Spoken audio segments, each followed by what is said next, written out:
The last time I saw my father's will was in the dimly lit dining room of our family estate. My siblings laughed as the lawyer handed me a check for $2. Today I walked into Meridian Trust Bank wearing the designer suit they never thought I'd afford. The brass nameplate on the manager's desk gleamed under the lights: private vault access, authorized personnel only. Before we jump back in, tell us where you're tuning in from, and if this story touches you, make sure you're subscribed, because tomorrow, I've saved something extra special for you. I felt the weight of every step as I crossed the marble floor. 10 years had passed since that humiliating day when my father's will was read. 10 years since my 3 older siblings erupted in laughter when the family lawyer slid that insulting check across the mahogany table toward me. $2, my brother James had sneered. Looks like Dad knew exactly what you were worth, Olivia. The bank manager, Mrs. Reynolds, greeted me with a firm handshake. Her eyes betrayed no emotion, just professional courtesy as she verified my identification. It's been exactly 10 years to the day, she noted, checking her computer. Your father's instructions were very specific about the timing. I nodded, my throat suddenly dry. My father, Edward Blackwood, had built one of the largest private investment firms on the East Coast. When he died unexpectedly of a heart attack, the entire family had gathered at our Boston estate for the reading of the will. I was 22, fresh out of college with an art history degree he had reluctantly paid for, always making it clear that my creative pursuits were disappointing. This way, Ms. Blackwood, Mrs. Reynolds said, leading me through a series of security doors, each requiring different credentials. The vault area was cool and quiet, the air noticeably different from the bustling main floor of the bank. I thought about the decade that had passed. How my siblings had taken over the family business, systematically removing any trace of me from family photographs and corporate history. How they'd blocked my phone number, returned my holiday cards unopened. How they'd told family friends I'd had a breakdown after Dad's death, that I was unstable, unreliable. All because I had questioned some of Dad's business practices during my senior thesis research. Mrs. Reynolds stopped before a final door made of brushed steel. Your father's private vault has remained sealed since his death, as specified in his instructions to the bank. She entered a code, scanned her fingerprint, and the heavy door slid open silently. Inside was a small room with a single table. On it sat a metal case, approximately the size of a briefcase, and a sealed envelope with my name written in my father's distinctive handwriting. Mrs. Reynolds nodded toward the items. I'll give you privacy. Take as much time as you need. As the door closed behind her, I stared at the envelope. My hand trembled slightly as I picked it up. I ran my finger along the expensive stationery, remembering how Dad used to order it specially from a paper mill in Switzerland. The same stationery he used for important contracts and significant correspondence. I broke the seal carefully and unfolded the letter inside. The paper crackled in the silence of the vault. My dearest Olivia, it began. My breath caught. Dad had never addressed me so affectionately in life. I had always been Livy when he was pleased, Olivia Marie when disappointed. If you are reading this, then you have followed my instructions and waited the full 10 years after my death to come to Meridian Trust. I know that the terms of my public will must have hurt you deeply. That was intentional, and for that, I must ask your forgiveness. I sat down heavily in the chair, my legs suddenly unable to support me. The letter continued in my father's precise handwriting. The $2 was a test, not of your worth, which I have always known to be immeasurable, but of your character. The real inheritance I've left for you is in this vault, protected from those who would squander it or use it against you. You were right about the discrepancies you found in your research. You were the only one brave enough to question me, to stand up for what was right even when it cost you everything. My vision blurred with tears as I continued reading. Dad explained how he had discovered serious ethical breaches within the company, orchestrated by my siblings, who had been embezzling funds and falsifying reports for years. My senior thesis hadn't just uncovered irregularities from outside sources. I had unknowingly exposed my own family's corruption. I knew if I confronted them directly, they would destroy evidence and cover their tracks. I needed time to compile proof, to protect what I had built, and most importantly, to protect you. The public will was a smokescreen, Olivia. They received controlling shares, yes, but subject to conditions they don't yet know about. Conditions that activate today. My hands shook as I set down the letter and turned to the metal case. It was secured with a combination lock. At the bottom of Dad's letter was a sequence of numbers, my birthday, followed by my mother's birthday. She had died when I was 8, but Dad had always kept her memory alive in small ways I hadn't fully appreciated. The lock clicked open. Inside were several USB drives, a leather portfolio filled with documents, and a smaller envelope containing a key card. But most shocking was the bank statement on top, an offshore account in my name, containing nearly $40 million. transferred there gradually over the last year of my father's life. I stared in disbelief. The portfolio contained detailed evidence of my siblings' crimes, falsified financial statements, records of diverted funds, emails discussing how to hide their activities from Dad and the board of directors. One USB drive held backup copies of everything. Another contained security footage from my father's home office showing my siblings discussing how to alter company records. Preparing and narrating this story took us a lot of time, so if you are enjoying it, subscribe to our channel, it means a lot to us. Now back to the story. The key card, according to an accompanying note, would grant me access to a storage facility containing physical evidence, original documents my father had secretly removed from the company before his death. I leaned back in the chair, trying to process it all. For 10 years, I had believed my father died thinking I was worthless. For 10 years, I had carried the weight of that $2 check, that public humiliation. I had rebuilt my life from nothing, using my art history degree to secure a modest position at a small museum in Chicago, far from Boston and the family that had rejected me. There was more to Dad's letter. He had included instructions for how to present this evidence to the board of directors and the appropriate authorities. He had arranged for a trusted former colleague, now retired, to represent me legally. Everything had been meticulously planned. The company's shares will be reclaimed from your siblings and redistributed according to the contingency clauses in their contracts, clauses they undoubtedly failed to read carefully. As of today, pending board approval, you are the majority shareholder of Blackwood Investments. It is your choice whether to take an active role or remain a silent owner. But the legacy is rightfully yours, as is the truth about your family. I read the final paragraph through tears. I was never good at expressing my feelings, Olivia. Perhaps that was my greatest failure as a father. I recognized your strength, your integrity, your vision, but I didn't know how to nurture those qualities without pushing too hard.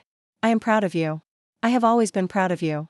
And I trust you with everything I've built because you were the only one who valued truth above wealth, principles above power. I love you, my darling daughter. Forgive an old man's roundabout way of showing it. It was signed simply, Dad. Not Edward Blackwood, not the formal signature he used on documents. Just Dad. I sat in the vault for nearly an hour, reading through the evidence, absorbing the reality of what my father had done. He had orchestrated this elaborate scheme not out of cruelty, but out of protection. He had seen something in me that I hadn't even seen in myself. When I finally emerged, Mrs. Reynolds was waiting discreetly nearby. She studied my tear-stained face with compassion. There's one more thing, she said. Your father arranged for a car to be waiting for you. The driver has been instructed to take you wherever you need to go today. Outside the bank, a sleek black car idled by the curb. The driver stepped out as I approached, an elderly man with a weathered face and kind eyes. Ms. Blackwood, he said with a slight bow. I'm Walter. I was your father's driver for 30 years. I stared at him, memories flooding back. Walter had driven me to school every day until I was old enough to drive myself. He had waited patiently. During dance recitals and piano lessons, always with a small candy hidden in his pocket for me afterward. Walter, I whispered. I didn't know you still. Your father arranged for my services to be retained by the bank after his passing. Walter explained. I've been waiting for this day for 10 years, Ms. Olivia. As I slid into the back seat, Walter handed me an envelope, another one, different from what I'd received in the vault. Your father asked me to give you this once you had visited the vault. Said it would explain some things that weren't in the official documents. The car pulled away from the curb as I opened this new envelope. Inside was a handwritten account of my father's last year alive, his suspicions about my siblings, his discovery of their schemes, his growing realization that I was the only one who had inherited his moral compass. He detailed private investigators' reports, conversations overheard, evidence carefully gathered. And then, most painful of all, he described how my siblings had plotted against me when they realized I was getting too close to the truth with my research. How they had suggested to my father that I was mentally unstable, that my accusations were delusions. How they had planned to have me institutionalized if necessary to silence me. I played along, Dad wrote. I let them believe I was angry with you, disappointed in you. It was the hardest role I've ever had to play, but it was the only way to protect you from what they might do. They needed to believe you were cut off, disinherited, no longer a threat. The car wound through Boston's streets, passing familiar landmarks from my childhood. Walter seemed to know where to go without asking. We drove past our old family home, now occupied by my brother James. We passed the Blackwood Investments headquarters. Downtown, its glass tower reflecting the afternoon sun. Finally, we stopped at a small park overlooking the harbor, a place my father used to take me on Sunday afternoons when I was young. We would get ice cream and watch the boats while he quizzed me on investment principles or historical events, always pushing me to think critically. Your father asked that I bring you here last, Walter said softly. He thought you might need some time to think before deciding what to do next. I stepped out of the car, clutching the portfolio and letters. The park was quiet on this weekday afternoon, just a few people walking along the paths or sitting on benches enjoying the spring weather. I found a secluded bench facing the water and sat down, spreading the documents beside me. The magnitude of what had happened, what was still to happen, felt overwhelming. My siblings would face criminal charges. The company would undergo a massive restructuring. My life would change irrevocably once again. My phone buzzed with a text message from an unknown number. Ms. Blackwood, this is Thomas Whalen, your father's former legal counsel. I've been notified by Meridian Trust that you've accessed the vault. I'm available at your convenience to discuss next steps. Another text followed immediately. The board of directors has been summoned for an emergency meeting tomorrow morning at 9 a.m. Your presence would be appropriate if you feel ready. Ready? Was I ready to walk into a boardroom full of people who had believed the worst of me for a decade? Was I ready to face my siblings and expose their crimes? Was I ready to step into the role my father had prepared for me in such a secretive, roundabout way? I looked out at the harbor, at the boats cutting white paths through the blue water. I remembered sitting here with Dad, asking why the big ships didn't crush the little ones. It's all about navigation, Livy, he had explained. Everyone has their own course, their own destination. The skill is in knowing when to hold your ground and when to give way. I pulled out my phone and typed a response to Thomas Whalen. I'll be there at 8:30. Please prepare them for what's coming. Then I texted a second number, the family assistant who had always been kind to me, even after I was ostracized. Claire, it's Olivia Blackwood. I need the key to Dad's old apartment downtown. I'll be staying there tonight. My final text was to the museum director in Chicago. Family emergency. Need to take personal leave immediately. Will call with details. As the sun began to set over Boston Harbor, I gathered the documents and walked back to where Walter waited patiently with the car. He didn't ask questions when I requested to be taken to my father's downtown apartment, a property my siblings didn't know existed because Dad had purchased it through a shell company. Your father kept a suit of yours there, Walter mentioned, as we drove. From before. He thought you might need it someday. The apartment was dusty but maintained, clearly someone had been coming in regularly to clean. And there in the spare bedroom closet hung a tailored black suit I had worn to a charity event in my senior year of college, the last public event I had attended with my father before everything fell apart. I ran my fingers over the fabric, remembering how proud Dad had seemed that night as he introduced me to his colleagues. My daughter, the one with the actual brains in the family, he had said, a joke that carried more truth than I realized at the time. Tomorrow I would wear this suit again. Tomorrow I would walk into Blackwood Investments not as the disgraced, disinherited daughter, but as its rightful owner. Tomorrow my siblings would learn that their decade of luxury and power had been built on borrowed time. I stood at the apartment window, looking out at the city lights reflecting on the river.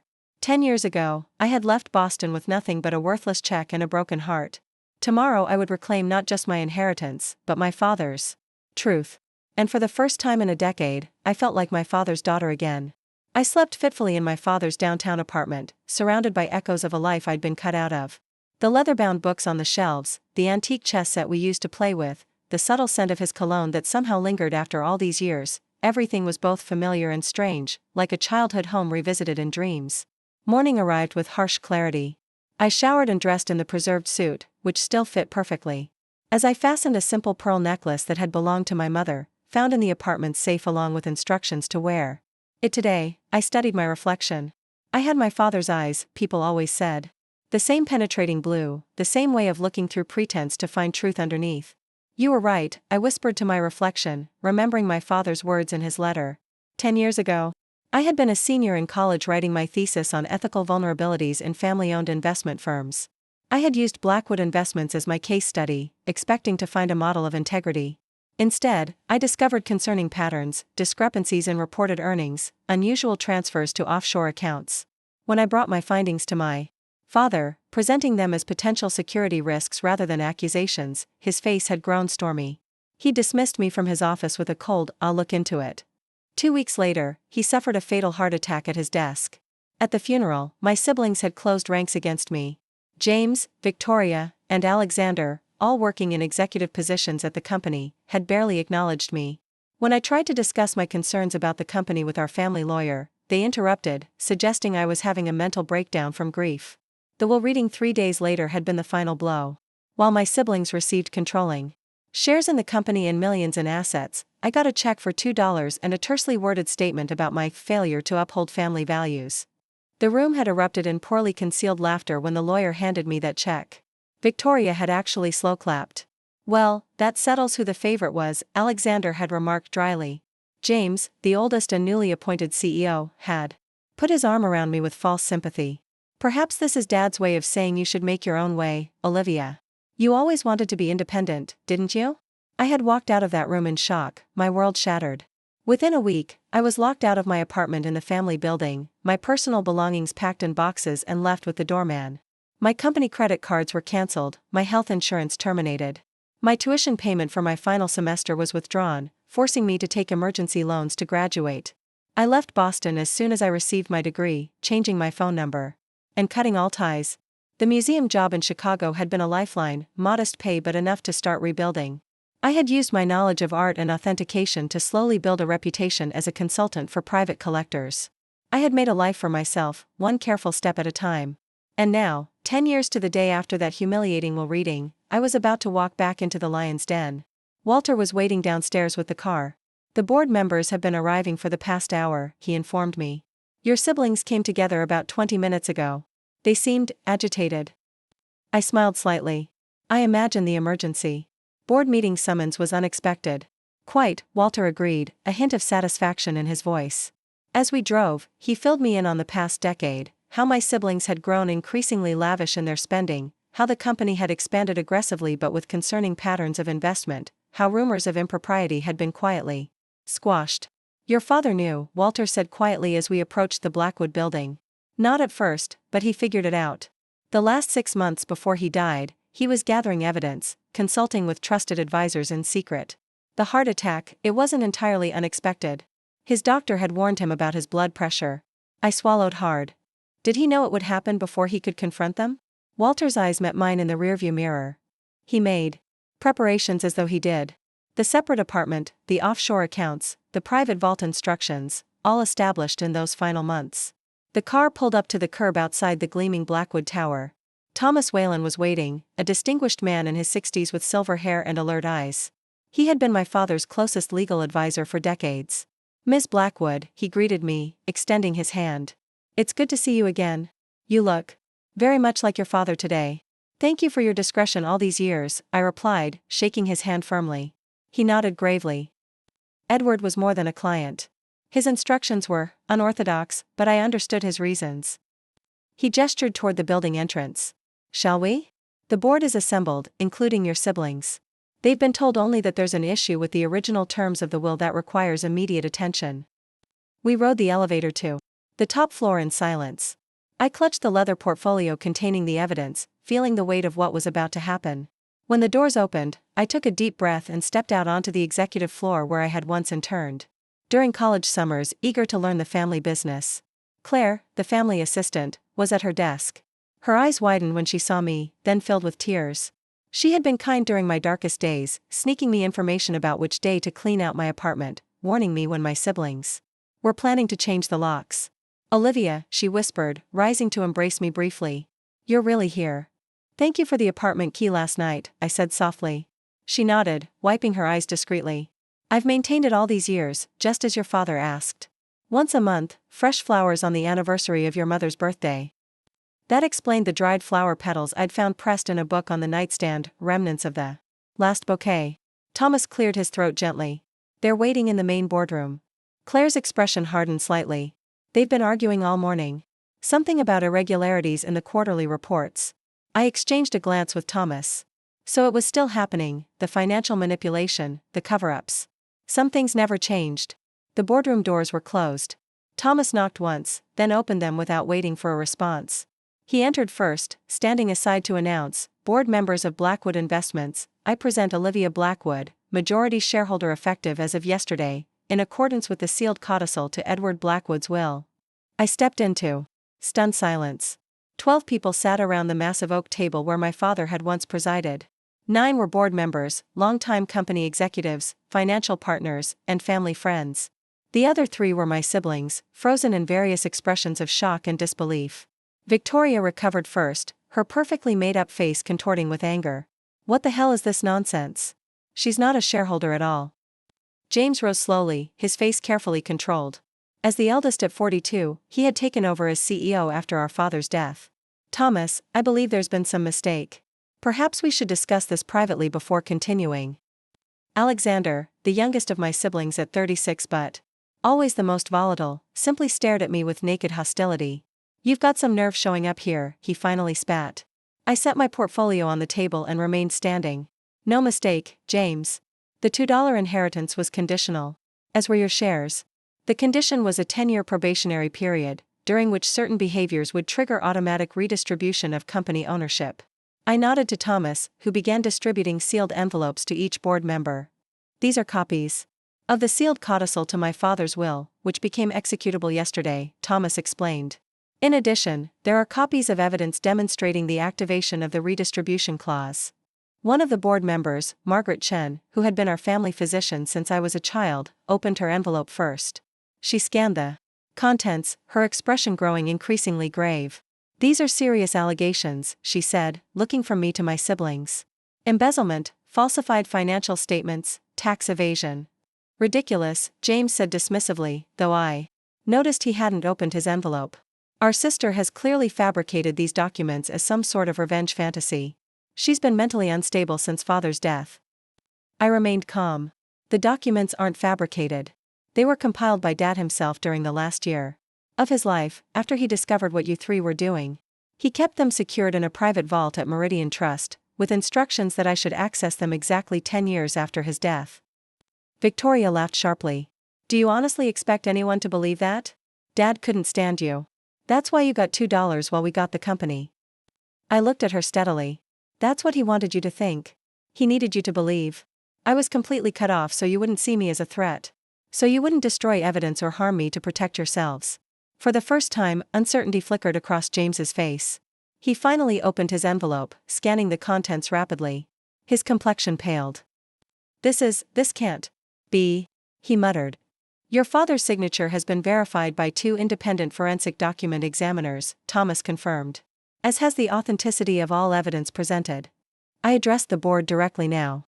My father discovered systematic fraud and embezzlement being conducted by my siblings approximately 1 year before his death. Instead of confronting them directly, he began gathering evidence while creating a contingency plan to protect both the company and me. I opened my portfolio and removed several documents, sliding them to the center of the table.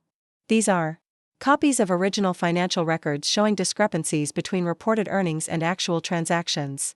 My father suspected my thesis research was getting too close to uncovering these irregularities. That's why he reacted so strongly when I brought my concerns to him. Alexander slammed his fist on the table.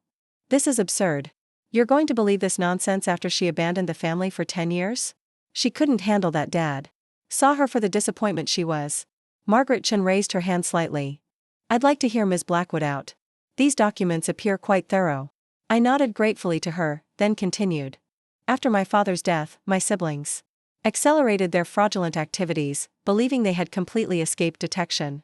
They have diverted approximately $78 million to personal accounts over the past decade, most of it hidden through a complex network of shell companies and property investments.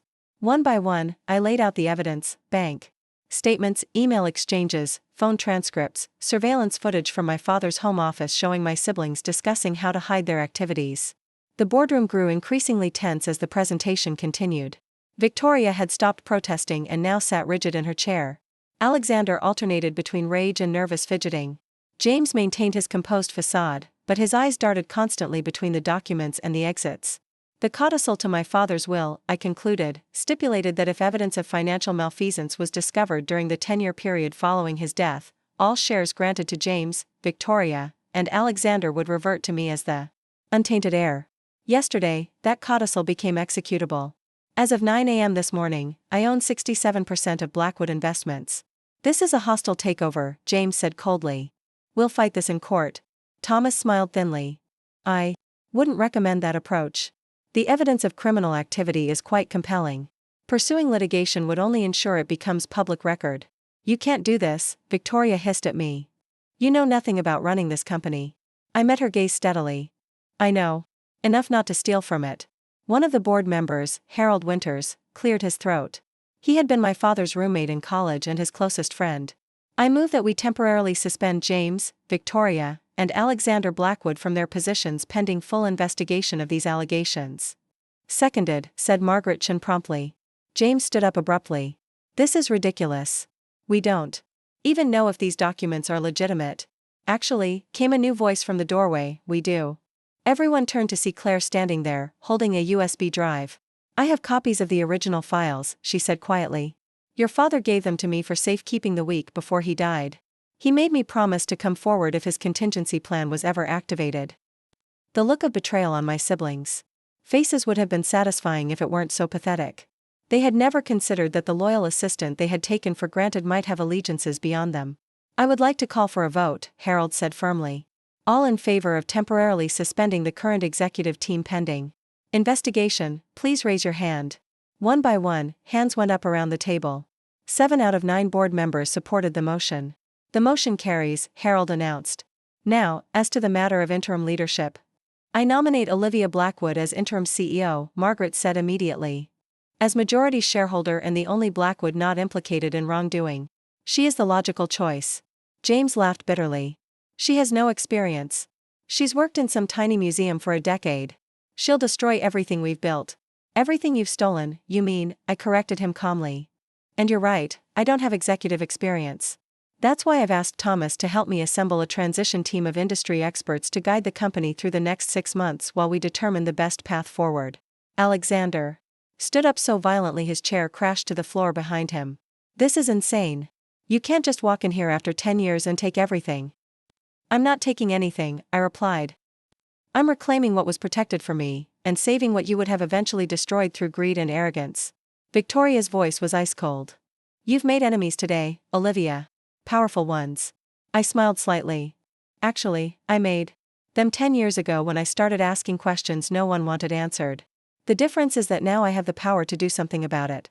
The vote for interim CEO passed with the same 7-2 margin. As the board meeting adjourned, security personnel appeared discreetly at the doorway, arranged by Thomas. In advance, I realized. Ms. Blackwood, said the head of security, a new face I didn't recognize. We're ready to escort Mr. and Ms. Blackwood from the premises when you give the word. I nodded. Please ensure they take only personal items. No documents, no electronics, no files of any kind. Their offices should be secured for forensic investigation. James stared at me with cold fury. You won't get away with this. I already have, I replied quietly. The only question now is whether you'll face the consequences privately or publicly. Cooperate with the investigation, return what you've taken, and perhaps we can keep this within the family. Fight me, and I'll ensure every financial publication in the country has copies of these files by nightfall. As security led them away, I remained in the boardroom with Thomas and the 2 board members who had most strongly supported me, Harold and Margaret. Your father would be proud, Harold said, his eyes glistening slightly. He spoke of you often in those final months. Said you were the only one who inherited his moral compass along with his business instincts. Did you know? I asked him. About his plan? Harold shook his head. Not specifics. He told me he was making arrangements to protect the company's future, that I should watch for a sign exactly 10 years after his death. When Thomas called about this emergency meeting, I knew. Margaret squeezed my hand. It won't be easy. Your siblings have allies inside and outside the company. People who've benefited from their flexible ethics. I know, I acknowledged. That's why I need your help, both of you. To identify who can be trusted and who cannot. Thomas cleared his throat. There's one more thing you should know, Olivia. Your father established a separate foundation in your mother's name, with you as the sole trustee. It contains roughly 30% of his personal fortune, designated for arts education and ethical business practices research. I stared at him, stunned. Why didn't you tell me this before? The foundation only activates upon your assumption of control at Blackwood. It was your father's way of ensuring you would have the resources to reshape the company according to your own vision, not just fix what your siblings broke. I sank into the chair at the head of the table, my father's old chair, then James's, and now mine. The enormity of what had just happened, what was still unfolding, felt overwhelming. Take a moment, Harold advised gently. Then we'll start making calls. There's a lot to do. Left alone briefly, I swiveled the chair to face the floor-to-ceiling windows overlooking Boston. The same view my father had contemplated for decades while building his empire. Had he sat here in those final months, already feeling his heart failing, methodically planning this elaborate protection for his legacy and his youngest child? My phone buzzed with a text from Walter. "Your siblings just left the building." Victoria was crying. Alexander was shouting. James looked dangerous. "Be careful." I texted back, "I will. Thank you for everything, Walter." A knock at the door interrupted my thoughts. Claire entered with a small box. "I found this in your father's private safe after he died. The note said to give it to you when you took his chair." She placed it on the desk and quietly withdrew. The box was old, the velvet covering faded. Inside was a fountain pen, my father's favorite, the one he used to sign all important documents. Beneath it was a note in his handwriting, for Olivia, who always had the courage to write her own story. I picked up the pen, feeling its weight, both physical and symbolic. My father had planned all of this, a chess game extending years beyond his death. He had sacrificed our relationship in the short term to secure justice in the long term. He had let me believe he rejected me to protect me from those who would have done worse. As I clipped the pen to the inside pocket of my suit jacket, I wondered, had it been worth it? 10 years of exile, of rebuilding from nothing, of carrying the weight of rejection, all for this moment of vindication? The answer wasn't simple. Justice had been served, but at tremendous cost.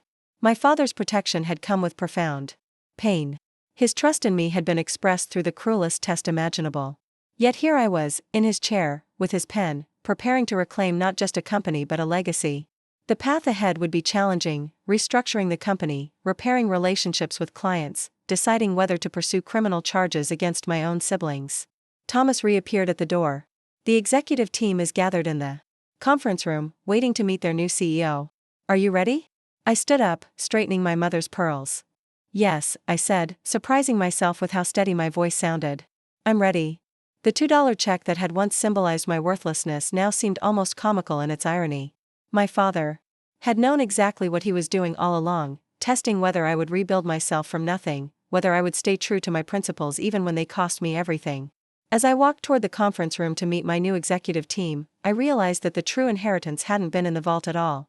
It had been inside me all along, the integrity, perseverance, and clarity of purpose that my father had recognized even when I hadn't. That was worth far more than any number on a check, no matter how many zeros it contained.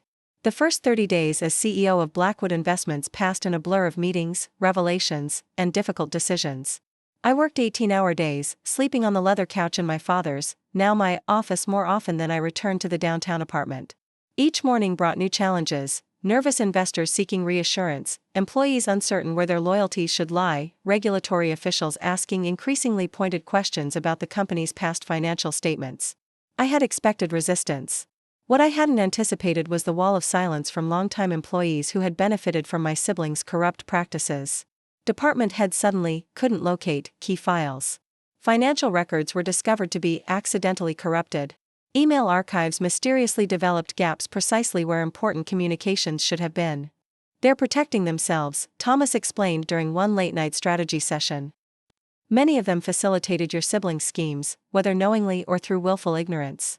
They fear you'll extend the purge beyond your brother and sisters." He wasn't wrong. The forensic accounting team I'd hired had already identified at least 20 executives who had either actively participated in fraud or deliberately looked the other way. The company culture had rotted from within, ethics sacrificed on the altar of personal gain. By the end of the first month, I had fired 12 senior managers and accepted the resignations of 8 more. The press was having a field day with headlines like "Blackwood Bloodbath" and "Prodigal Daughter's Revenge." Financial analysts speculated wildly about the company's future, with predictions ranging from imminent collapse to dramatic renaissance. Through it all, I maintained public silence. No press conferences, no interviews, no statements beyond the bare minimum required by securities regulations. I needed to understand exactly what I was dealing with before I could speak with authority about how to fix it. On the morning of my 31st day as CEO, Claire knocked softly on my office door. I had kept her on as my assistant, grateful for her loyalty to my father and her quiet efficiency. "Ms. Blackwood," she said, setting down a fresh cup of coffee. "On my desk, there's someone here to see you. She doesn't have an appointment, but she's quite insistent."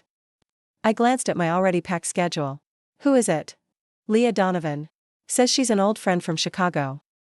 I stared at Claire in surprise. Leah was indeed an old friend, my closest friend from my museum days, a brilliant art restorer who had helped me secure my first consulting clients when I was struggling to make rent. I hadn't told her about my return to Boston or my new position. "Send her in, please," I said, quickly tidying the stacks of documents spread across my desk. Leah entered a moment later, looking exactly as I remembered her: curly red hair, paint-stained fingernails, intelligent green eyes that missed nothing. She was dressed more formally than usual in a simple black dress, but the colorful scarf around her neck was pure Leah. "So," she said, crossing her arms and surveying the massive office with its panoramic views, "this is why you suddenly quit your job and disappeared without a proper goodbye. Nice digs." I came around the desk and hugged her tightly. "I'm sorry. It all happened so fast, and I couldn't explain without sounding completely insane." Leah finished for me, returning the hug before stepping back to study my face. "Yeah, I figured it was something like that when I saw your name in the Wall Street Journal. Estranged Blackwood heir takes control of family empire. You made the financial section and the society pages in the same week. Quite an achievement." I gestured for her to sit on one of the leather sofas by the window. "How did you find me?" "Please," Leah scoffed, settling onto the sofa. "You're CEO of a multi-billion-dollar company. Your address isn't exactly a state secret."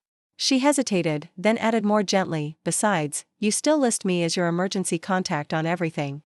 Your new HR department called to verify some information." I felt a pang of guilt. In the whirlwind of the past month, I had neglected so many personal matters, including properly explaining my situation to the few close friends I had made during my decade of exile. "I should have called," I admitted, sitting across from her. "Yes, you should have," Leah agreed, but without heat. She leaned forward, eyes intense. "Olivia, what happened? Last I knew, you were disowned, working at the Winslow Museum, and occasionally consulting for my restoration clients. Suddenly you're running the company that cut you off? Make it make sense." I took a deep breath and told her everything: the vault, my father's letter, the evidence against my siblings, the hidden inheritance, the foundation in my mother's name. Leah listened without interrupting, her expressive face registering shock, anger, and occasional vindication as the story unfolded. When I finished, she let out a low whistle. "That's cinematic. Your father orchestrated all this from beyond the grave?" "He did," I confirmed. "Though I'm still discovering the full extent of his planning.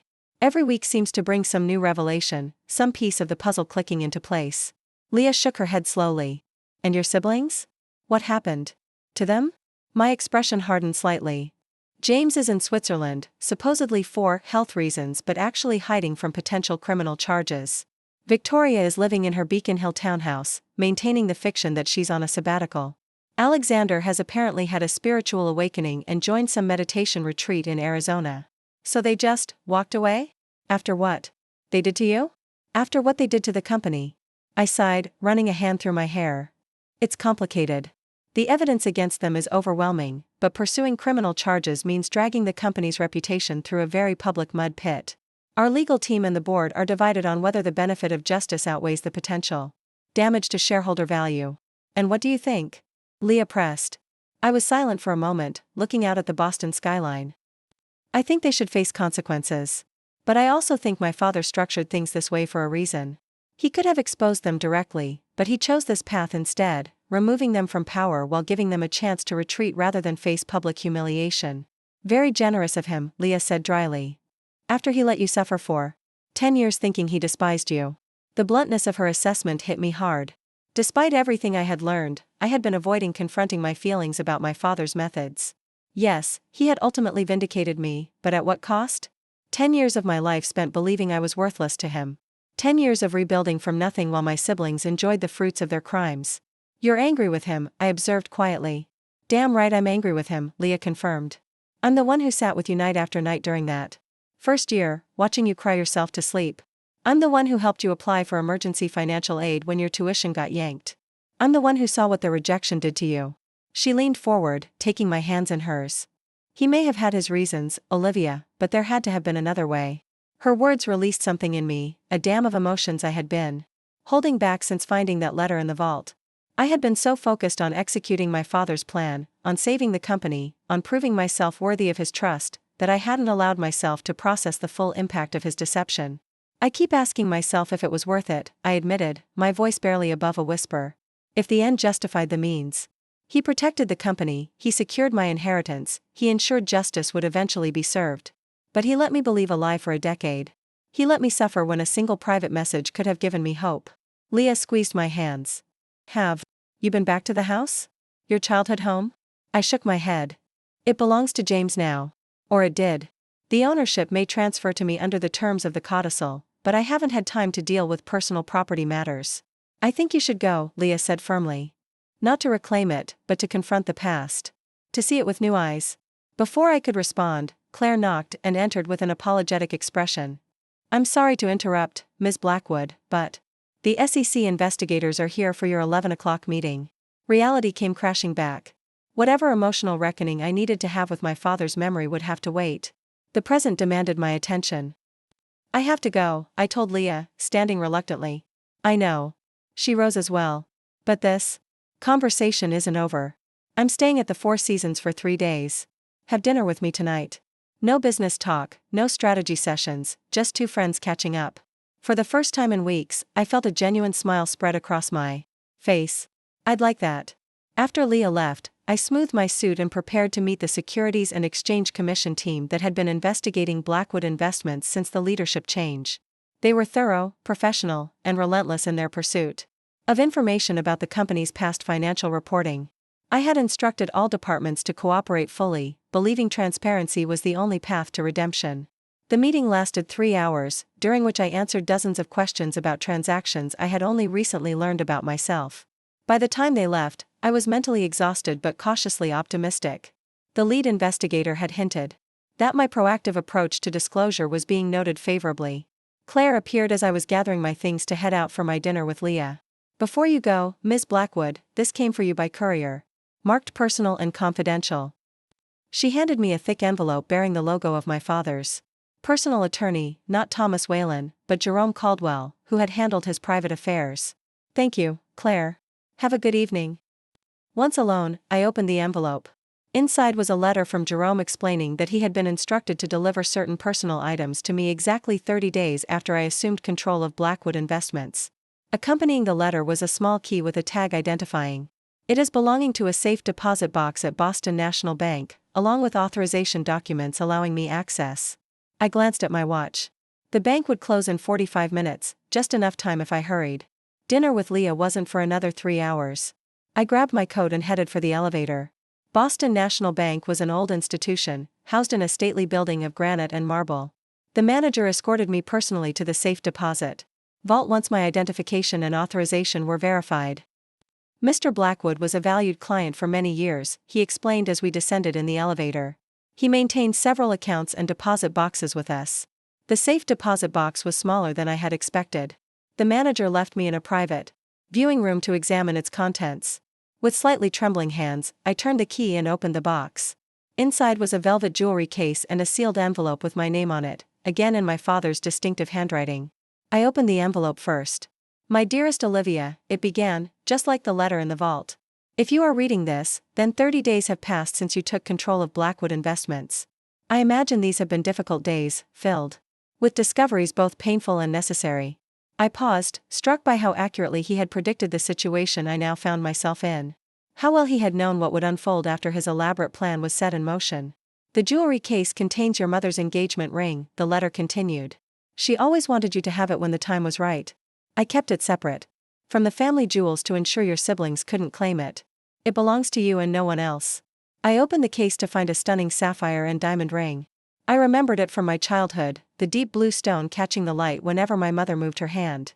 She had stopped wearing it after her illness worsened, her fingers too thin to hold it securely. There is something else you should know, my father's letter went on. Something I couldn't include in the vault documents because it wasn't directly relevant to the company's future. The heart attack that took my life wasn't entirely unexpected. 6 months before, I had been diagnosed with a congenital heart condition that was rapidly worsening.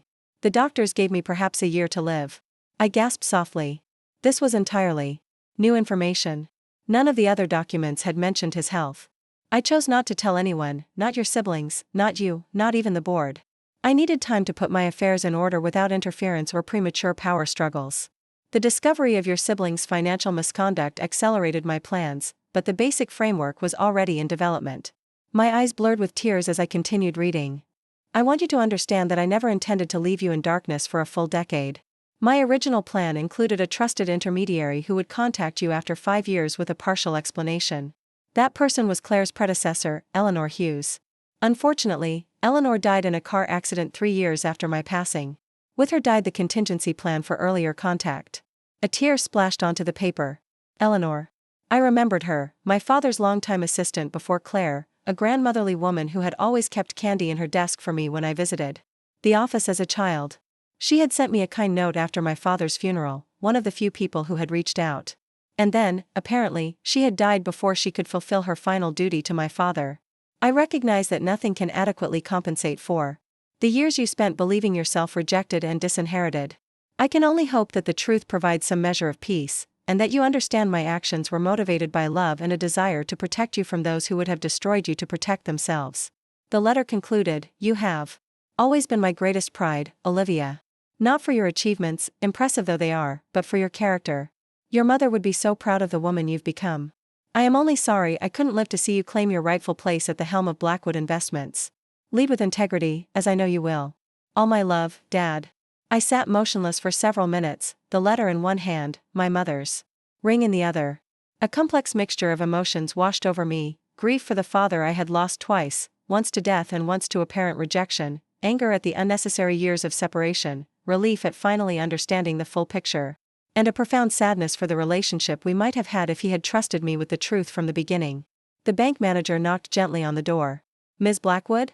We'll be closing in 15 minutes. I thanked him, carefully returned the letter to its envelope, and slipped my mother's ring onto my right hand. It fit perfectly, as though it had been sized for me. Perhaps it had been, another detail in my father's meticulous planning.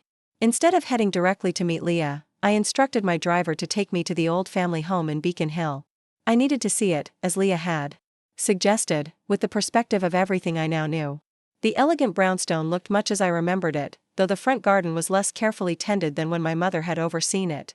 I remained in the car, studying the windows where my childhood bedroom had been, the front steps where I had played, the door that had closed behind me for what I thought was the final time a decade ago. It struck me then that I had been defining myself by this loss for 10 years, building my identity around being the discarded daughter, the one who wasn't worthy. Even as I had created a new life, that rejection had been the foundation upon which everything else was constructed. But that narrative had been false.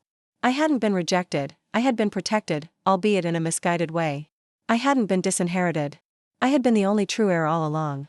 The story I had been telling myself was built on a premise that had never been true. As the realization washed over me, I felt something shift inside, a loosening of a knot that had been tight for so long I had forgotten it was there. My father had made mistakes, serious ones, in how he had handled the situation. The pain he had caused was real and couldn't be erased by good intentions. But the foundation of my adult life, the belief that I was fundamentally unwanted by my own family, had been false. I was not defined by rejection. I was defined by how I had risen above it. I arrived at the Four Seasons to meet Leah feeling strangely lightened, despite the emotional turbulence of the day. Over dinner, I showed her my mother's ring and shared what I had learned about my father's illness and Eleanor's untimely death. "It doesn't make it right," Leah said, studying the sapphire in the restaurant's soft lighting. "But it does make more sense." "It does," I agreed. And knowing that there was supposed to be an earlier contact, that I wasn't meant to believe the lie for a full decade, it helps, somehow. Leah looked at me thoughtfully. "So what now? You've taken control of the company, you've started cleaning house, you've reclaimed your inheritance. What's the next chapter in the Olivia Blackwood story?" It was a question I had been avoiding amid the daily crises of the past month. What did I want, beyond executing my father's plan and rectifying the wrongs committed by my siblings? "I'm not sure yet," I admitted. "Part of me wants to rebuild Blackwood Investments, restore its reputation, make it the ethical company my father originally envisioned.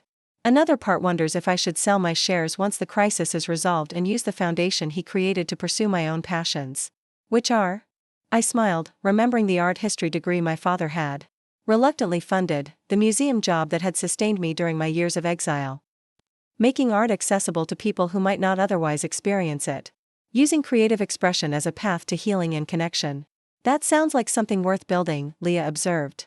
"And not incompatible with running an investment firm, if you think about it creatively. You have resources now that most arts advocates can only dream of." The idea resonated with me. What if I could transform Blackwood Investments into something that supported artistic and cultural development alongside traditional investments? What if my father's company and my own passions weren't mutually exclusive choices, but could be integrated into something new and valuable? For the first time since discovering the truth about my inheritance, I felt a spark of genuine excitement about the future, not just righting wrongs or fulfilling obligations, but creating something meaningful that was truly my own. As Leah and I parted that evening, she hugged me tightly. Don't be a stranger, CEO or not. Some of us liked you just fine when all you had was student loan debt and a questionable apartment in Chicago. I laughed, feeling freer than I had in weeks. I promise. And thank you, for coming to find me, for being angry on my behalf, for helping me see clearly. That's what friends are for, she said simply. Someone has to tell you the truth. Especially when you're suddenly wealthy and powerful. The next morning, I arrived at the office with a renewed sense of purpose. The daily crises remained, anxious investors, regulatory inquiries, personnel issues, but they no longer seemed like overwhelming obstacles. They were simply problems to be solved on the path to something greater. Claire met me at the elevator with her usual efficient briefing on the day's schedule. As we walked toward my office, I noticed she was wearing a small sapphire brooch that matched my mother's ring. That's beautiful, I commented, gesturing to the brooch. Claire touched it with a small smile. Your mother gave it to me on my 25th anniversary with the company. Said every woman should have something blue to remind her of the sky's possibilities. It was exactly the sort of thing my mother would have said, poetic, optimistic, generous. I had inherited her artistic sensibilities along with my father's business acumen. Perhaps it was time to stop seeing those qualities as contradictory and start recognizing them as complementary. As I settled at my desk to begin the day's work, I glanced at my mother's ring, now permanently at home on my right hand. The $2 inheritance that had once symbolized my worthlessness had been revealed as merely the first step in a complex journey toward claiming my true legacy, not just financial assets, but the values and vision my parents had always hoped to pass on. The path ahead would not be easy. There were still battles to fight, relationships to rebuild, and an identity to redefine. But for the first time in a decade, I was moving forward unburdened by the weight of rejection. Instead, I carried something far more valuable, the knowledge that I had been worth protecting all along. 6 months after taking control of Blackwood Investments, I stood at the podium in the company's largest conference room, facing not only our board of directors but also a carefully selected group of journalists from major financial publications. The quarterly earnings report had been released that morning, showing the first positive growth since I had assumed leadership. It wasn't dramatic, a modest 3.7% increase in revenues, but it represented something far more significant than mere numbers, a turning point. Transparency, accountability, and ethical stewardship, I concluded my presentation, making eye contact with key financial reporters in the front row. These aren't just corporate buzzwords at the new Blackwood Investments. They're the foundation of everything we do, from investment strategy to client relationships to community engagement. 6 months ago, this company was at a crossroads. Today, we're firmly on a new path, one that honors our legacy while embracing a more inclusive vision of success. The questions that followed were pointed but fair. Yes, several executives had been terminated for ethical violations. Yes, we had voluntarily disclosed historical accounting irregularities to regulatory authorities.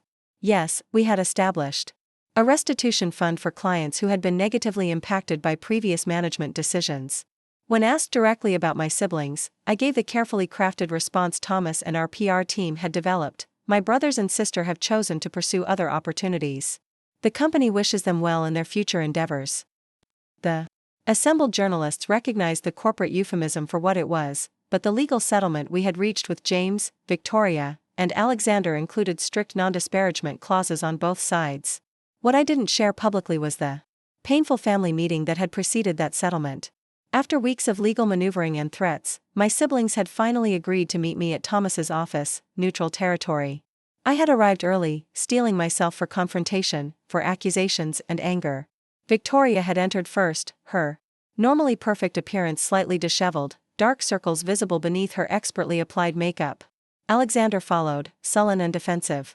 James came last, still maintaining his executive demeanor despite the circumstances. Let's make this quick, he had said, settling into a chair across from me. Your terms are unreasonable. I had looked at each of them in turn, the siblings who had mocked me, lied about me, effectively erased me from the family narrative. I had expected to feel vindictive satisfaction. Instead, I felt something closer to pity. The terms are non-negotiable, I had replied calmly. Sign the agreement, return the misappropriated funds to the company, and you can avoid criminal prosecution. You'll retain enough assets to live comfortably. You can even spin the situation publicly however you want, as long as you adhere to the non-disparagement clause. This is extortion, Alexander had snapped. No, I had corrected him. This is mercy. Dad gave me the evidence to send all three of you to federal prison. I'm offering an alternative. Victoria had laughed bitterly. Mercy? You're taking everything from us. I'm taking back what was stolen, I had said. There's a difference. In the end, they had signed. Not out of remorse or recognition of their wrongdoing, but out of self-preservation. The documents Thomas had prepared were comprehensive, giving them just 48 hours to transfer the specified assets back to company control. In exchange, Blackwood Investments would not pursue criminal charges, and I would not release the evidence my father had compiled to law enforcement. As they had filed out of the conference room, James had paused beside my chair. He always favored you, he had said quietly. Even before all this. I just never understood why. I had looked up at my oldest brother, the one who had most actively participated in spreading lies about me after my departure. Maybe because I was the only one who saw the company as more than just a personal ATM, I had suggested. Maybe because I actually cared about his legacy. James's jaw had tightened. You have no idea what it was like trying to live up to his expectations year after year. Always being measured, always being found wanting. Actually, I had replied, I think I understand that better than anyone. Now, as I concluded the press conference and watched the journalists file out, those words echoed in my mind. Despite everything, there had been a grain of truth in James's statement. Our father had been demanding, perfectionistic, often emotionally distant. His love had been expressed through expectations rather than affection. It had affected all of us, though, in dramatically different ways. That went well, Thomas commented, joining me as the room emptied. The market is responding positively. Stocks up 2% since the earnings announcement. I nodded, gathering my notes. The real test will be the client meeting this afternoon. Transparency with journalists is one thing. Transparency with people whose money we're managing is something else entirely. The meeting Thomas referred to was perhaps the most challenging of my tenure so far, a gathering of our 20 largest private investors, including several who had been close personal friends of my father. These were sophisticated, wealthy individuals who had entrusted significant portions of their fortunes to Blackwood Investments for decades. Some had started quietly moving assets to other firms after news of the leadership tumult broke. Others had adopted a wait-and-see approach. All wanted reassurance that their money was safe and being managed ethically. I had spent weeks preparing for this meeting, knowing it could determine the company's future. If these cornerstone clients lost confidence, others would follow. If they stayed, it would signal stability to the wider market. Thomas touched my arm lightly. Remember what we discussed. Be honest about the past problems, but focus on the solutions and the future vision. These people knew your father.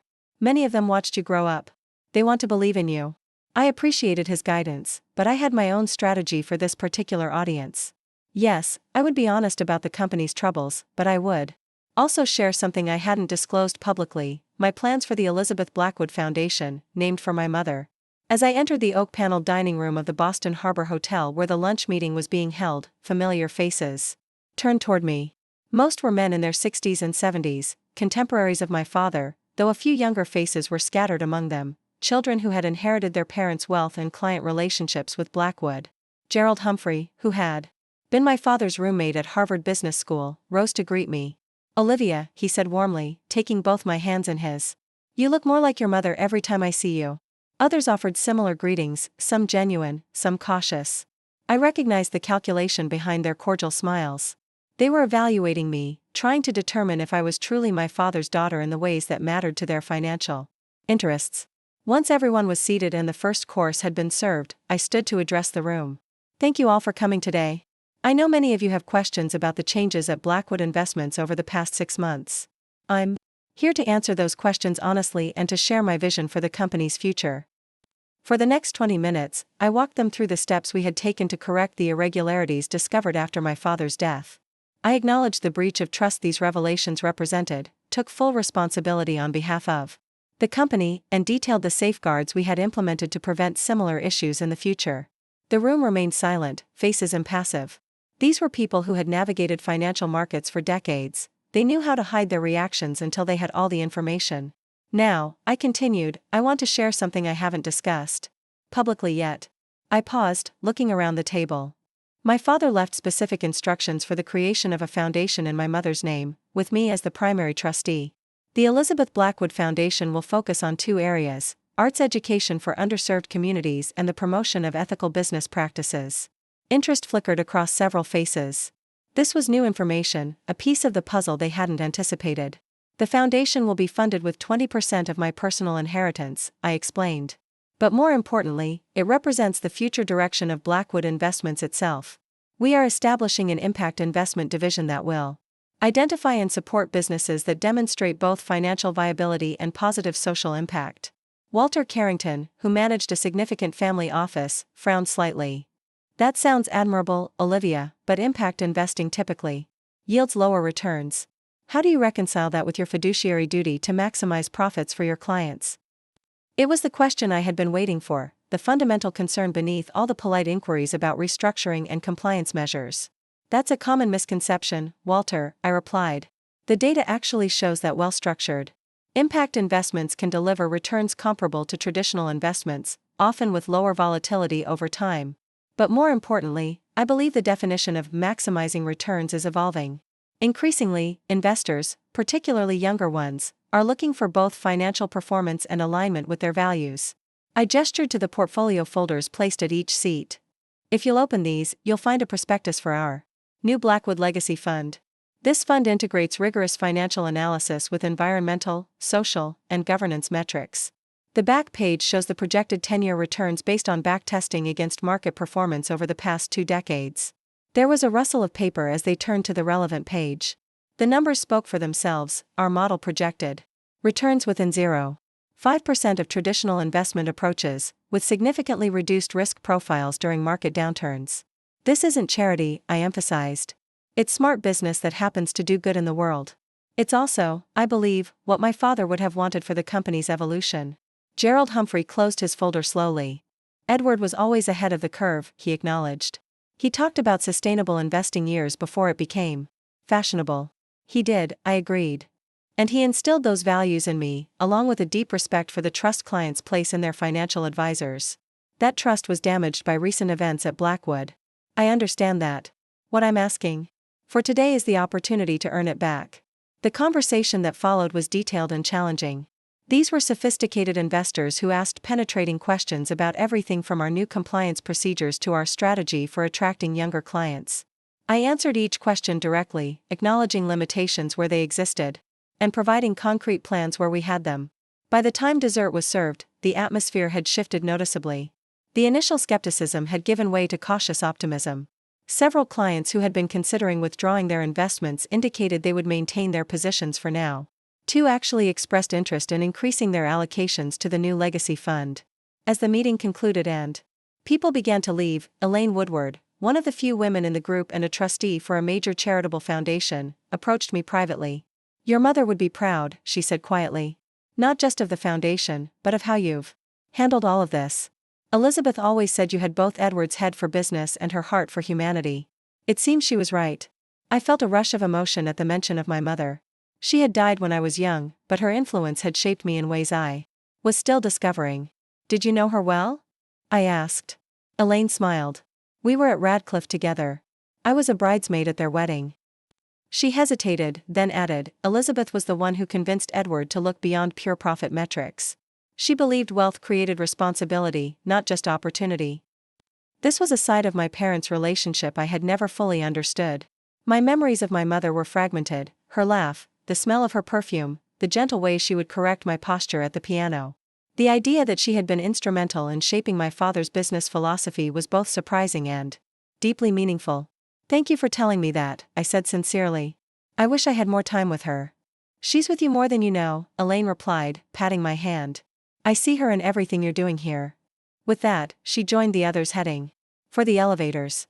I remained in the empty dining room for a few moments, processing the meeting's success and Elaine's unexpected insight into my mother's influence. Thomas had arranged for me to have the room to myself afterward, knowing I might need time to decompress. As I gathered my materials, my phone buzzed with a text from Leah. How did it go? Champagne or comfort food tonight? I smiled, texting back, both. Looks like we saved the company. Meet at 8? 6 months into my unexpected role as CEO, I had established a delicate balance between my professional responsibilities and personal life. Leah had accepted a position with the Boston Museum of Fine Arts, allowing her to relocate from Chicago. Her friendship had been an anchor during the turbulent transition, providing both emotional support and unvarnished honesty when needed. That evening, we celebrated with champagne and takeout at my downtown apartment, which I had finally taken. Time to properly furnish and make my own. To the new Blackwood era, Leah toasted, raising her glass. May it be less dramatic than the beginning. I laughed, clinking my glass against hers. I think I've had enough drama to last a lifetime. So what's next? She asked, settling onto the sofa with her container of pad thai. Now that you've saved the family business, repaired the reputation, and vanquished your siblings, what does Olivia Blackwood do for an encore? It was a question I had been considering more seriously in recent weeks. The immediate crises had been resolved. The company was stabilizing. The foundation was established with a clear mission and capable leadership. For the first time since discovering the truth about my inheritance, I had space to think beyond the next emergency. I'm thinking about the vault, I said after a moment. Leah looked confused. The vault? The one with all the evidence against your siblings? No, not that one. The private vault my father created for me, where he left the letter explaining everything. I set down my glass, trying to articulate the idea that had been forming in my mind. That vault changed everything for me. Not just because of what was in it, but because of what it represented, truth preserved against time and deception, waiting for the right moment to be revealed. Okay, Leah said slowly. I'm not sure I'm following where this is going. I leaned forward, suddenly energized. What if we created something similar for others? Not literal vaults, but a structured way for people to preserve important truths. Family histories, ethical wills, things that might otherwise be lost or distorted over time. Like a digital time capsule service? Leah suggested. More than that, I explained, the concept crystallizing as I spoke. A combination of secure digital storage, legal frameworks for accessing the information at the right time, and archival preservation for physical items. Think about how many families lose their histories because stories aren't passed down, or important documents are thrown away, or conflicts twist the narrative. Leah's eyes widened as she grasped the scope of what I was suggesting. This is bigger than a side project, Olivia. It's an entire business model. It could be, I acknowledged, one that aligns perfectly with both Blackwood Investments' financial expertise and the Foundation's cultural preservation mission. We could start with our existing clients, who already trust us with their financial legacies. Why not their personal and familial legacies as well? We spent the next several hours refining the concept, identifying potential challenges and opportunities. By midnight, Leah had filled several pages of my sketchbook with diagrams and notes. The more we explored the idea, the more right it felt, not just as a business venture, but as a meaningful evolution of what my father had done for me. The next morning, I presented the concept to Thomas and a small team of trusted executives. Their response was cautiously positive, with several practical questions about implementation and market demand. I authorized a formal feasibility study, knowing that turning this vision into reality would require careful planning. 2 weeks later, I received an unexpected call from Claire. Ms. Blackwood, there's someone here to see you. She doesn't have an appointment, but... She hesitated. It's your sister, Victoria. I stared at the phone in surprise. I hadn't seen or spoken to any of my siblings since the settlement meeting 3 months earlier. Send her in, I finally said, curious despite my reservations. Victoria entered my office looking markedly different from the polished, confident woman I remembered. Her designer clothes had been replaced by a simple blouse and slacks. Her signature jewelry was absent. Even her hair was different, shorter, less elaborately styled. Thank you for seeing me, she said, remaining standing even when I gestured to the chairs. What can I do for you, Victoria? I asked, keeping my tone neutral. She took a deep breath. I've been in therapy, she announced abruptly. Intensive therapy, actually. Part of a recovery program. This was the last thing I had expected. Recovery? Gambling addiction, she clarified, color rising in her cheeks. It started small, charity. Poker tournaments, then casino weekends in Vegas. Eventually, I was placing huge bets with offshore bookmakers. That's where most of the money went, the money I took from the company. I sat back, processing this revelation. I see.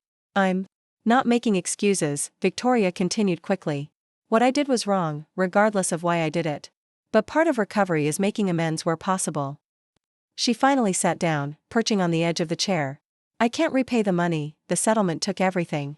But I thought you should know the truth.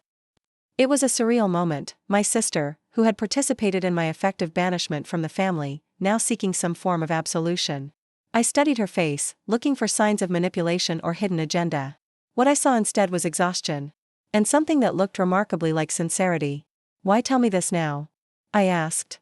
Victoria looked down at her hands. "Because you were right about Dad. He valued integrity above everything else. The way we treated you after he died. It wasn't just wrong, it was a betrayal of everything he taught us." She looked up, meeting my eyes directly. "I'm not asking for forgiveness or a relationship or anything else. I just wanted you to know that at least one of us recognizes the truth now." I didn't know how to respond. This unexpected moment of vulnerability from my once imperious sister had caught me completely off guard. Part of me wanted to dismiss it as manipulation, another part recognized the courage it must have taken for her to come here. "Thank you for telling me," I finally said. "I appreciate your honesty." Victoria nodded, seeming to accept that this was all the response she would get for now. She stood to leave, then paused. "One more thing. There's a storage unit in Cambridge. Unit 217 at Secure Storage on River Street. The code is Mom's birthday. Dad kept some of her things there, journals, letters, art supplies.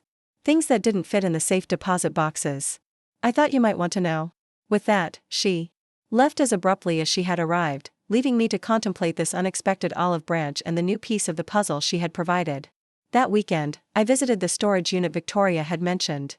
It was small but meticulously organized, with labeled boxes containing exactly what she had described, my mother's personal effects, preserved by my father for reasons he had never shared with anyone. Among the treasures was a leather-bound journal filled with my mother's thoughts on art, philosophy, and family. Olivia has Edward's determination but my sensitivity. I worry sometimes about the world she will face. Too often those qualities are seen as contradictory rather than complementary.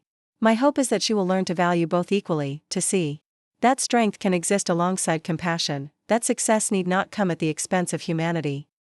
Reading her words, written when I was just days old, I felt a profound connection to the mother I had lost too young. She had seen in me a potential for balance that had taken me decades to recognize in myself. As I carefully repacked the journals to take home, I realized that my father's elaborate scheme, the hidden vault, the delayed inheritance, the preserved evidence, had been his way of honoring not just his own values but my mother's vision for me as well.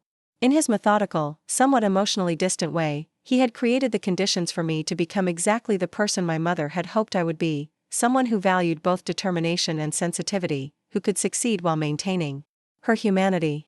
The $2 check that had once symbolized rejection now seemed like the first test in a series of challenges designed to forge me into the leader both my parents had envisioned, someone who could steward not just a financial legacy, but an ethical and cultural one as well. 6 months after claiming my inheritance, I was no longer defined by what had been taken from me, but by what I had reclaimed and what I was creating. The path ahead was clear not because it was predetermined, but because I was charting it myself. Guided by values that had been passed down to me through both words and actions, through presence and absence, through loss and redemption. As I locked the storage unit and walked back to my car, carrying a box of my mother's journals, I felt a sense of completion. The circuit that had been broken a decade ago had finally been restored. The legacy that had been hidden in a vault had been fully claimed. And the daughter who had once been valued at just $2 had discovered her true worth could never be measured in monetary terms at all. 5 years had passed since I walked into Meridian Trust Bank and discovered the truth behind my $2 inheritance. Standing at the glass wall of my office, I watched the Boston skyline shimmer in the late afternoon sun. The city looked different now, or perhaps I was the one who had changed. The woman who had once felt like an exile had become a fixture in the business community, respected not just for salvaging Blackwood investments but for transforming it into something unprecedented. The intercom on my desk buzzed softly. "Ms. Blackwood, they're ready for you in the auditorium," Claire announced. "Thank you. I'll be right down." I gathered my notes, though I hardly needed them. Today's presentation had been months in preparation. The culmination of a vision that had evolved from that late-night conversation with Leah years ago. The Legacy Vault concept had grown from idea to pilot program to full-fledged division of Blackwood Investments, with dedicated staff and proprietary technology. Today we were launching the public-facing component, the Elizabeth Blackwood Memorial Archive, a non-profit initiative making our preservation technology available to families across all economic backgrounds. It wasn't just about financial legacies anymore, it was about ensuring that personal truths, family histories, and meaningful artifacts could be preserved intact for future generations. As I rode the elevator down to the ground floor, I reflected on how far we had come. Blackwood Investments had not only recovered from the scandal of my siblings' mismanagement but had flourished under the new direction. Our ethical investment funds had outperformed traditional portfolios for 3 consecutive years, attracting a new generation of socially conscious clients. The Elizabeth Blackwood Foundation had funded arts education programs in 50 schools across Massachusetts, with plans to expand nationally. The elevator doors opened to reveal Leah waiting for me, elegant in a forest green dress that complemented her red hair. "Nervous?" she asked, falling into step beside me. "Surprisingly, no," I replied. "This feels right in a way few things have." Leah smiled. "Your mother would have loved this. Creating something that preserves not just wealth but meaning." Over the years, I had immersed myself in my mother's journals, discovering the woman behind my fragmented childhood memories. Elizabeth Blackwood had been an accomplished artist before marrying my father, specializing in preserving and restoring historical paintings. Her writings revealed a passion for cultural heritage and a belief that objects carried stories that deserved protection. "I think she planted the seed for this decades ago," I agreed. "I just needed time to understand it." We approached the auditorium, where the murmur of conversation indicated a full house. The event had attracted considerable interest: board members, clients, foundation partners, and representatives from cultural institutions across the city. Even a few celebrities had requested invitations after the initiative received coverage in national publications. Thomas met us at the entrance, looking distinguished as always in his perfectly tailored suit. At 72, he had officially retired from day-to-day operations but remained chairman of the board and my most trusted advisor. "Full house," he confirmed. "The mayor just arrived, and the governor sent a representative. We even have a few surprise guests I think you'll be pleased to see." Before I could ask who he meant, Claire appeared with a tablet displaying the final attendance list. My eyes widened slightly as I scanned the names. "Alexander is here?" I asked, surprised to see my youngest brother's name among the attendees. Thomas nodded. "He arrived about 20 minutes ago. Came alone, very low-key. He's seated toward the back." I hadn't seen Alexander since Victoria's unexpected visit to my office 5 years ago. According to occasional updates from mutual acquaintances, he had actually remained at the meditation retreat in Arizona, eventually becoming an instructor there. The spiritual awakening that had initially seemed like a convenient escape had apparently developed into a genuine life change. "And James?" I asked, not seeing his name on the list. "No," Thomas confirmed. Though he did send a surprisingly cordial email wishing the initiative success. James had moved to London after the settlement, using his remaining assets to establish a small consulting firm. Our paths had crossed exactly once in the past 5 years, at the funeral of Gerald Humphrey, my father's old friend. We had exchanged brief, civil greetings and nothing more. Some wounds were too deep for easy healing. Victoria, in contrast, had gradually re-entered my life through her continuing recovery process. After completing treatment, she had trained as a counselor for other gambling addicts, finding purpose in helping people face the demons she understood too well. We weren't close, but we had established a cautious relationship built on her ongoing commitment to honesty and accountability. "It's time," Claire reminded me gently. I nodded, handed my coat to Leah, and moved to the side entrance that would lead me to the stage. The auditorium lights dimmed as Thomas stepped to the podium to make the introductions. "Ladies and gentlemen, distinguished guests, thank you for joining us for this momentous occasion. It is my great pleasure to introduce Olivia Blackwood, CEO of Blackwood Investments and founder of the Elizabeth Blackwood Memorial Archive." Applause greeted me as I crossed the stage, confident in a deep blue suit that echoed the color of my mother's sapphire ring, still a constant presence on my right hand. I had chosen this color deliberately, remembering Claire's words about my mother believing every woman should have something blue to remind her of the sky's possibilities. "Thank you, Thomas, and thank you all for being here today," I began, surveying the attentive faces before me. 5 years ago, I stood in a private vault and discovered that what I thought was a $2 inheritance was actually the key to something far more valuable: the truth about my family's legacy. I paused, letting the personal note resonate. Many in the audience knew parts of my story, but few had heard me speak of it directly. That experience transformed my understanding of inheritance. We often think of legacy in financial terms: the money, property, or businesses we leave to the next generation. But the most valuable inheritances aren't measured in dollars and cents. They're measured in stories preserved, wisdom transmitted, and truths protected. I gestured to the massive screen behind me, where images began to appear: historical photographs, handwritten letters, heirloom jewelry, recorded oral histories. Every family has treasures that deserve protection. a grandmother's handwritten recipe book, a grandfather's letters from wartime, a parent's recorded life advice. These aren't just objects or documents, they're vessels of identity and connection. Yet too often, they're lost in transitions, victims of moves, misunderstandings, or family conflicts. The screen shifted to show the sleek, modern interface of the legacy vault system we had developed. The Elizabeth Blackwood Memorial Archive changes that equation. Using the same secure technology we developed for our private clients at Blackwood Investments, we've created a platform that allows families of all backgrounds to preserve their most precious memories and artifacts.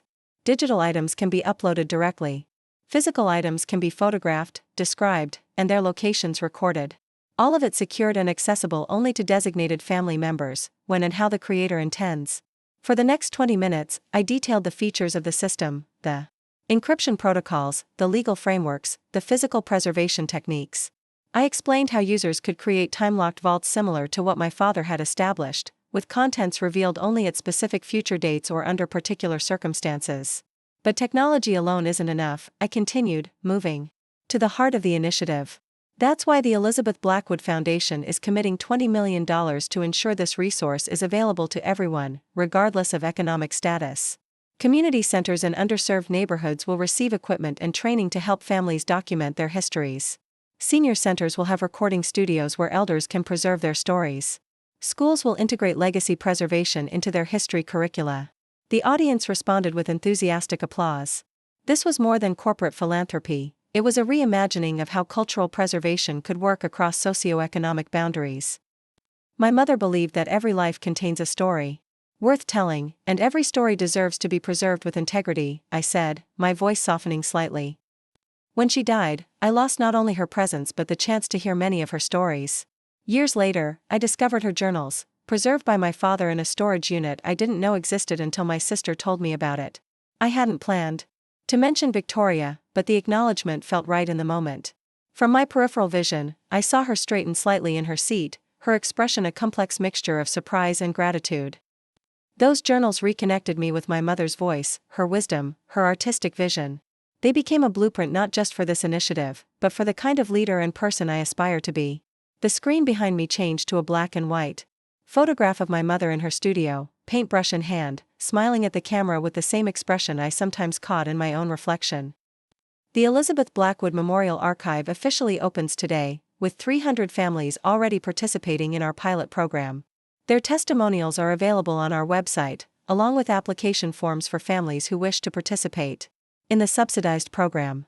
Up next, you've got 2 more standout stories right on your screen. If this one hit the mark, you won't want to pass these up. Just click and check them out. And don't forget to subscribe and turn on the notification bell so you don't miss any upload from us.